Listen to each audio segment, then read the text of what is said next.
আদর্শ প্রতিষ্ঠান এমন একটা জায়গা যেখানে একজন শিক্ষার্থীর জ্ঞান, নৈতিকতা, সৃজনশীলতা এবং মানবিকতা সবগুলোর একসাথে বিকাশ ঘটে।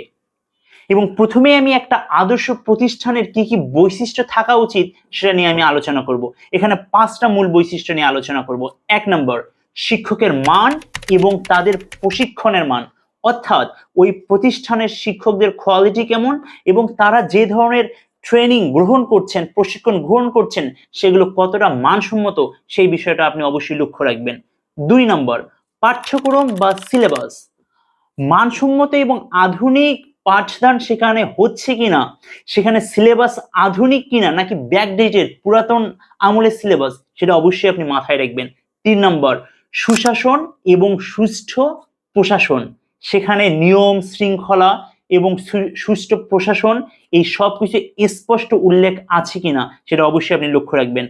4 নম্বর, অবকাঠামো, সেই প্রতিষ্ঠানটা আসলে কোথায় অবস্থিত, সেখানে আসলে পর্যাপ্ত জায়গা আছে কিনা, খেলাধুলা করার জায়গা আছে কিনা, বা সেখানে শ্রেণীকক্ষগুলো কেমন, এই বিষয়টা অবশ্যই চিন্তা করবেন। অ্যান্ড 5 নম্বর যে বিষয়টা সেটা হচ্ছে শিক্ষক শিক্ষার্থী এবং অভিভাবকদের সম্পর্ক কেমন, সেখানে কি শিক্ষকরা কি গার্ডিয়ানদের সাথে সুসম্পর্ক বজায় রাখেন কি রাখেন না, সেই জিনিসটা আপনি অবশ্যই লক্ষ্য রাখবেন।